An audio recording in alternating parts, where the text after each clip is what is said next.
Hello, everybody. I'm Don Brennan, and welcome back to SNN's special edition of Thursday. It's a special Thursday edition of Friday Football Fever, brought to you by Ingman Marine. We thank them, as always. And high school games pushed up a day because of the Jewish High Holy Day, Yom Kippur. But it didn't matter because there were some great games tonight. Everybody was locked and loaded. We head up to Manatee County for our game of the week, and it's set to be a showdown between district rivals Braden River and Venice. Braden River gets the ball first, and they drive right down the field. But Deshaun Fenwick fumbles at the goal line as Venice takes over after the touchback. And then the Tribe do what they do best, score and score fast, as Bryce Carpenter takes it down the sideline to give the Indians an early 7-0 lead. But the Pirates, well, they would strike back. They would not be outdone tonight, or they would try not to. You see here is Brian Gagg finding a wide-open Travis Toby over the middle, and we're tied at 7. Venice starting to get it rolling on offense. They always do. Carpenter finds his favorite target in Javion Hiley. Then he's going to find him again, and this time it's for 6 points. The touchdown. Oh, nice block at the end there. 14-7 Venice midway through the half. Braden River again not to be outdone. They score quickly with a Deshaun Fenwick touchdown up and over. 14-all. And this one's poised to be a shootout. Carpenter again finding the end zone before the half to give Venice the lead once again. But you guessed it, the Pirates. Fenwick going to take the pass from Gagg to the house. Take it to the house, baby. And it's 21-all at the half. And the fun is just beginning. Who could have? You couldn't even dream this up. Venice again as Carpenter gives the Indians their biggest lead of the night. They had already scored once. Now they're up 35-21 with just under 4 minutes into the second half. But you can't count out this Braden River football team. As Knowledge McDaniel finding the end zone late in the fourth to tie the game at 35. But Carpenter goes up and over again. The kid had a hand in all 6 of the Indians' touchdowns tonight. 4 on the ground, 2 through the air, and Venice goes on to win 41-35. SNN's Ben Bobick was at the game tonight. Ben, what's happening out there?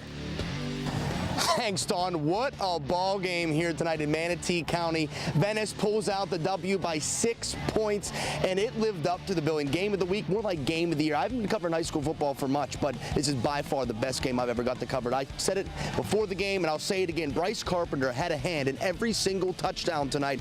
What a competitor this kid is, and what a competitor, a bunch of competitors the Indians are as they pull out this W. Got to give Braden River credit. They were there. They had their opportunity to get it done. We touched on a little bit earlier, there was a first quarter fumble from the Pirates they may look back on. A lot of penalties they may look back on, and this is going to leave a bitter taste in their mouth. And we're hoping that these two teams meet again in the playoffs. But we're going to look forward to next week, and the Indians are definitely going to look forward to this week as well as they're enjoying this one, as you see right there. Back to you, Don. All right, thanks a lot, Ben. Booker Tornadoes playing at Tornado Alley, hosting Bayshore Bruins. Booker with its 3rd game in 8 days. So you got to figure they're either really sharp or they're really tired. And the first half was all about defense. Booker's Jermaine Ziegler goes up top looking for the end zone, but he finds DeJuan Gordon, or he doesn't find DeJuan Gordon. Bayshore's Devon Randall is there and picks it off just before the goal line. Bayshore, though, didn't hang on to the ball very long. They celebrated, but on 3rd down, they would fumble. And who's there but the X-Man, Xavier Donnelly. He recovers it, and the Legion of Doom scores.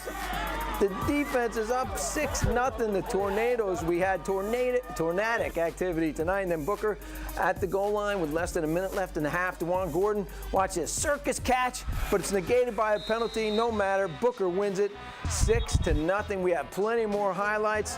We're coming back with lots of highlights and lots of scores, everybody, so stay tuned.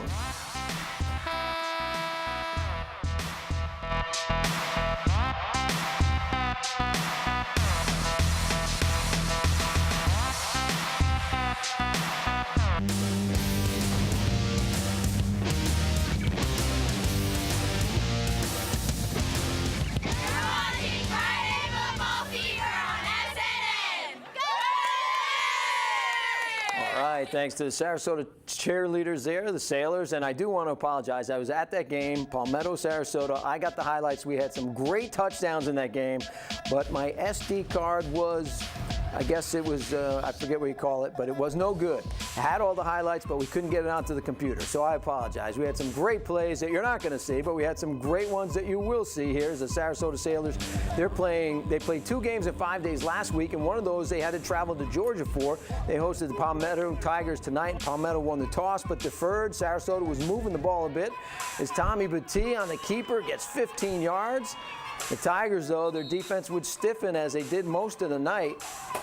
Scoreless game. Anthony Marino goes up top. Watch this. Jason Spicer reaches it, deflects off of him and right into the hands of his teammate, Trey Goodman, who scores from 45 yards out. Take a look at it again. Slow motion, the deflection right into his hands.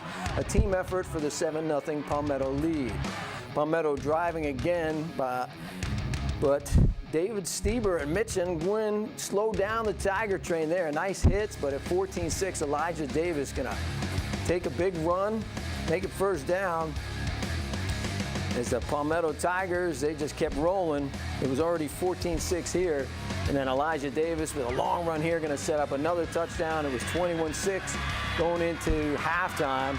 And Palmetto wins it 38-20, hanging on to win. And the St. Stephen's Falcons, built for speed this season, they took on Out of Door Academy at home. First play of the night. Senior Demetrius Davis going to take the kickoff, and there he goes. He will not be stopped, will not be denied the end zone. There he goes. Nobody could catch him. He goes in to score. Falcon early touchdown and an early lead. ODA, though, trying to make a play here. You see the quarterback rolling left. The left-hander, he throws it up. Never a good idea, and it gets picked off by Steele Carson. Steele Carson was who he was looking for, but the Falcons' Ryan Thompson intercepts it. Then Falcons' Fred Billy throws deep to downtown Sidney Brown, who scores. The Thunder win going away tonight. Big 61-7. There's another touchdown, and that one's by ODA, by Mailer, I'm sorry, Mailer there. But when Friday Football Fever continues, we have highlights from Charlotte, Southeast, DeSoto County, Lakewood Ranch, Northport, so many, so stay tuned.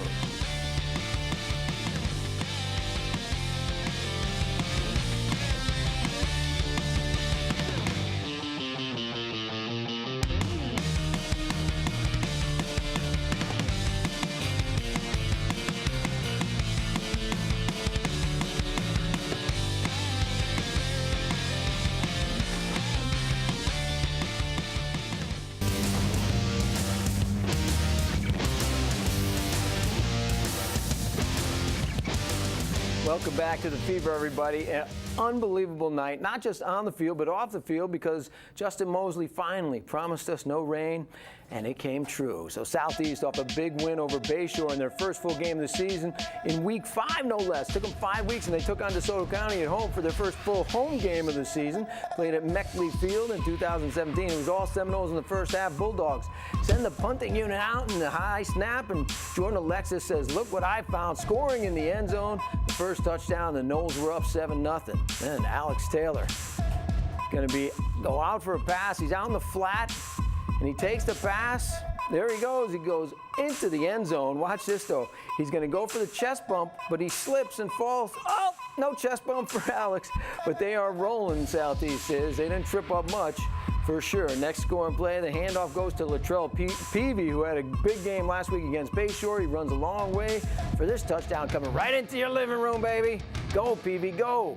They go on to win big, 35-0. And then we go to Lakewood Ranch, 2-0. They took on the 2-2 Northport Bobcats. Northport started off strong as C.K. Poulos going to hand it to Brian Taylor. He makes a run for it. Oh, just gets out of bounds. Poulos, who's playing quarterback because Devin Allen was hurt. Now Poulos going to throw. No, he's got to keep it. It's a coverage.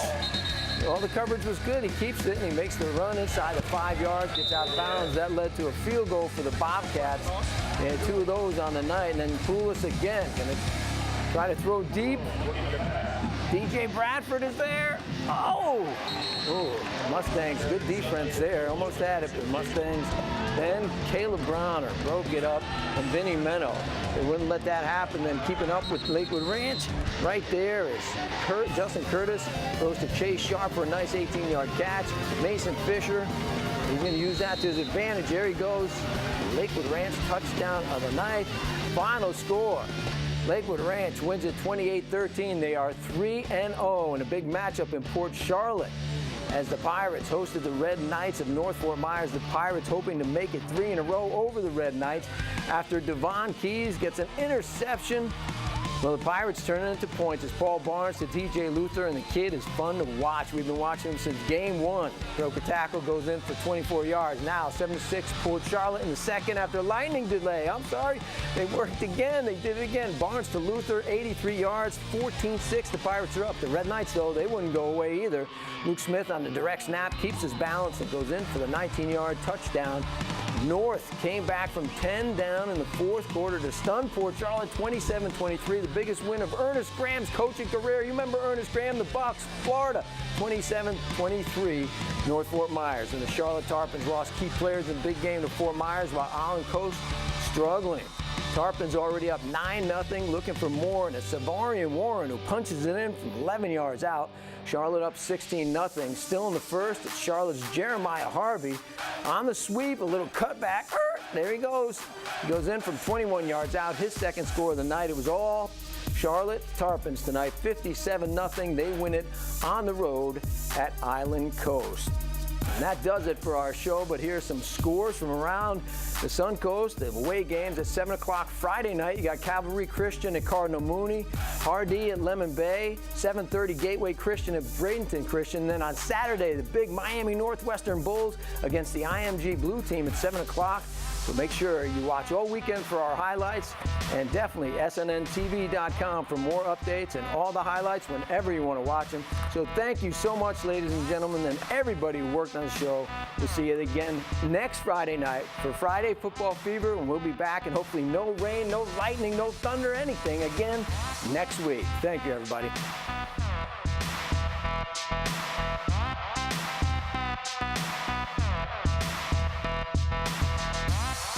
Welcome back, everybody. The undefeated Cardinal Mooney Cougars hosted Cavalry Christian tonight. They wanted the big SNN Friday Football Fever stage to themselves, so they didn't play last night. They played tonight, right? The Cougars undefeated this season, taking on the Warriors with a light rain falling because it is Friday night, and it always rains on Friday night. Like Eddie Rabbit saying, I love a rainy night. And it always seems to be on Friday. 3-0 Mooney. Last play of the first period, the Cougars driving. Jack Cosho airs it out for Ryan Blechter, but it's picked off by Kendrick Maynor of Cavalry, who has a nice run back through traffic, some nice moves there, but the Warriors could not capitalize. They missed like a 52-yard field goal. Still 3-0 in the second quarter. Cosio in the shotgun, but can't reach the high snap, and Jaden Celeste pounces on it for Cavalry Christian, and they're going the other way. They start driving from that turnover. Alex Lackabeau going to hit DeAndre Ferguson, who gets down to the 2-yard line, stopped from going in, but he's down to the 2. But then Cole Permore breaks through and sacks Lackabeau, and then they had a delay of game penalty, so it's 3rd and goal from the 10-yard line. And Lackabeau can't find anybody. So what's he do? He keeps it himself. He sprints around the end. Is he going to make it to the corner? Just gets over the line. It's a touchdown, 7-3. Cavalry Christian led at the half, but the Cougars would come back and tie it. It was 16-all, went to overtime, and Cavalry won it 19-16 in overtime, handing the Cougars their first loss of the year. In other games tonight, Hardee put a whooping on Lemon Bay, 47-23, and Braden Christian won 23-6. So Little rain didn't hurt anybody tonight.